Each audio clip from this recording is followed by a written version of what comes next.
He felt a chill shiver through him. A pair of guild mages didn't come down from the Caverneth for a few stolen sacks of silver. And what was a crown when it came down to it? A bit of metal you could melt down and turn into an expensive piss pot, that's what. Was this what they'd been were after?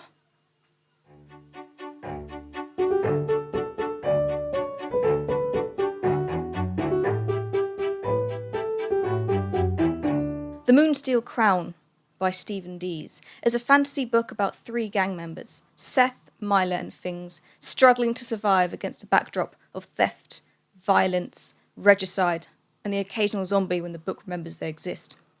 It's a sort of mash-up, in my opinion, between Six of Crows by Lee Bardugo and The Throne of the Crescent Moon by Saladin Ahmed, blending together an urban setting with gang violence, with royal coups and struggles for monarchical power. The plot is honestly quite difficult to describe. It all seems to centre around the titular MacGuffin, the Moonsteel Crown, and the succession of the freshly murdered Emperor's line. But none of the main characters are remotely interested in that, and just sort of do their own thing until they can't avoid it anymore. It roughly follows the events after they end up stealing something and the aftermath, but again, they don't engage with it that much. Obviously, a lot of effort was put into the world building. Unfortunately, it just wasn't executed very well. I liked a few of the small details. For example, the currency are silver coins called half moons and full moons and stuff, reminiscent of the moon phases, which I thought was quite cool. The mythos seemed quite interesting. There was a creation story mentioned with the gods and goddesses of the sun, moon, stars, and earth, which I enjoyed. I would have liked more of it though, and more of the groups and cults associated with each of the deities. There was a little bit lacking when it came to explaining them, but the core idea was there, and I liked that there did seem to be this tension between the different groups, sort of like, I guess, tension between denominations and religions today. It just was underexplored, but it was there, so I'm sure a lot of effort was put into it. There were also a few funny moments that, it did get a bit of a chuckle out of me, like these sort of zombie friends that one of the characters ends up acquiring at one point in the book. So there's that, I suppose. The prose is not particularly descriptive. We don't get told much what the characters look like or what the setting looks like, which can be problematic in a high fantasy genre, that is, a book set in a fictitious world, because without description of the world, it loses a sense of identity, and it makes fight scenes quite difficult to follow because we don't really know the environment around them. We can't follow the characters through it as they battle or run or whatever. There are too many instances of dialogue floating untethered. This isn't usually too much of a problem, and most people would say actually fewer dialogue tags the better because they can weigh it down. But in this, I found the voices weren't distinct enough to be able to tell who was talking. So when you had whole pages of just like dialogue and then a few actions without characters mentioned, I lost track of who was talking and who was doing what quite often. There's also a lot of fat to be trimmed throughout, words that can be cut, sentences that are too long for no reason. I think it needed another draft or two, and someone with a red pen just to cross out all the bits you didn't need. For example, the line, 3 men were seated by the window, could just be 3 men sat by the window. Or someone shimmied up the wall like he was a squirrel. You could just say he shimmied up the wall like a squirrel. Things like that, which just happened too often and bogged it down. There were also instances of language feeling quite archaic, which I think was on purpose because it was in the history bits, but it wasn't done in a way that made sense and just made it difficult to follow because it was really weird language use. And there were also actual errors, aside from the grammatically incorrect sentence I read at the beginning, which is a direct quote, by the way. It's on page 146 if you've got a paperback version. There are other inconsistencies, like a crown was taken out of a box twice without being put back into the box. Swords will appear in characters' hands. Cups will turn into bottles. A guy was stabbed in the chest, and in the next scene later that day was well enough to be holding unconscious people. Things like that, which don't really make sense. The characters, I really struggled to care about them for most of the book. They started off as quite cartoonish and quite bland, and I just didn't care about them until quite far in when they were finally afforded some agency, instead of just sort of doing what other people were telling them to do. This book also does that thing where you have the direct thoughts of the POV character in italics, which some people like. I personally don't care for it, but it was used far too much in this. There'd be lots of instances of characters having conversations with themselves, and I would really quickly lose track of this sort of conscious voice and the voice of the conscience, if that makes sense. Relationships weren't particularly well established. I didn't realise two named characters were like brothers until another character explicitly described them as such. It would have been nice if you'd shown me them being brotherly in the scenes they were together. The world building was really confusing. Like I said, I think there were some really good ideas, and I think the author has a strong sense of the world in his head, but it hasn't translated well into the book. There's just not enough established. So when they were talking about different factions and different groups of people and different cults and beliefs, I didn't know enough about them to understand how they fit into the world. So it was just very confusing. The history with the emperors is confusing because we're never given any sort of sense of timeline.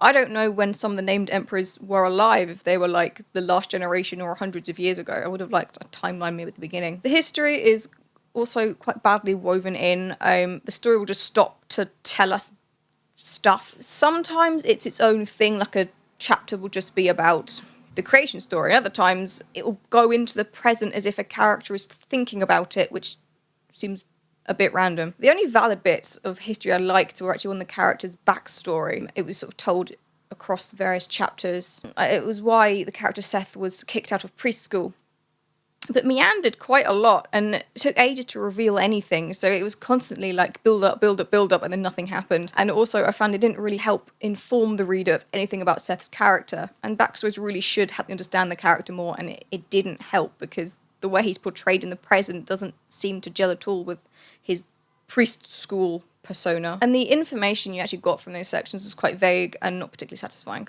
The lack of an established world also made the plot hard to follow. There's this backdrop of political turmoil, but without information about all of the sort of groups and stuff and what they stand for and what they want, I didn't really understand what on earth was going on whenever they tried to explain like why this crown was so important. I didn't get it.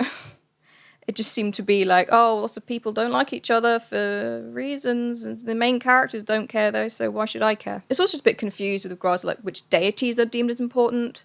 The sun deity seems to be the most important one, except when the moon deity is more important. And again, I don't know what any group or any one person actually thinks, what their belief systems are. So the world just felt confused, and I didn't get any of it. Also, side note, Krozos is the name of an emperor, but they use it as a swear word, which sounds really weird to me, because I don't know anyone who would swear with like, I don't know, George the Third.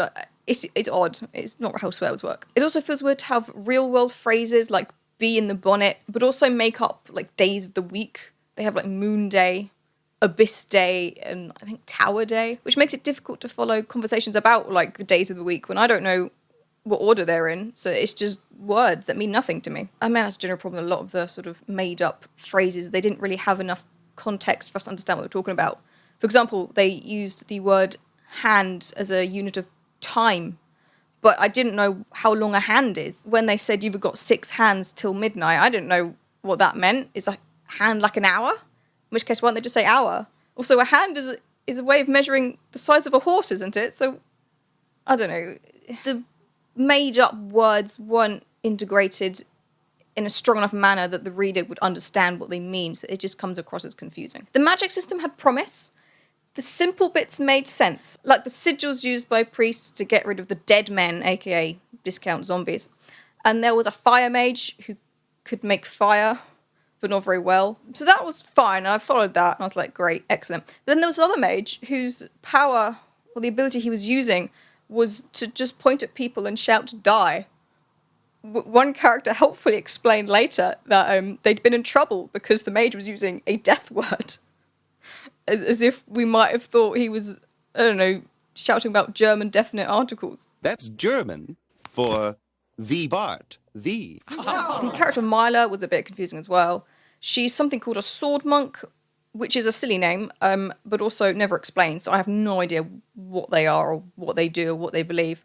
They just seem to like have swords and can also detect when people are lying, but I don't know if that's a magical ability or just a technique that they can learn. If it's a technique, then why does no other people learn it? But also she says she's not actually very good at it, but there's no consistency between her actually being able to tell people are lying and when they aren't. Like, sometimes she can, sometimes she can't. I don't understand what the point of that was, really. And the plot was just like nothing. There were so many characters just sort of thinking stuff and not doing anything up until about page 200 or so. There's just nothing going on. It's really frustrating and difficult to keep interested when the characters don't actually seem to care about anything. And the book never explains anything. And it can't stick to what little plot there is without constantly abandoning it to tell us unimportant things. And the other bits that goes off the history isn't consistent enough for me to care about that either, or understand it. So by the time the plot actually starts, I don't know what's going on anymore. And even then, it's so disjointed that I can't tell you what the plot is because I don't know. Finally, there's a line on page 168 that made me laugh. And the phrase was, "kills him dead." I just thought it was very funny. The character Myla is being hunted down by someone from her past. He's hunting her down because she stabbed his brother in the balls. That is all. I appreciate that the author tried really hard and probably spent a lot of time crafting this world, but unfortunately not enough time was spent actually working out how to relay this to the reader. The back of the book says that this seems to be loosely based on a role-playing campaign he was part of, which probably explains like the incohesive plot and some of the slightly wackier elements. And whilst role-playing games can be a really good springboard for novel ideas, for them to truly work, you have to be really brutal when it comes to tearing you apart in order to build them into a proper narrative suitable for a book. So he tried hard, but his talents don't lie in telling a story. His talents seem to lie in world building. So yeah, that's all I've got to say about that one. Thanks for watching.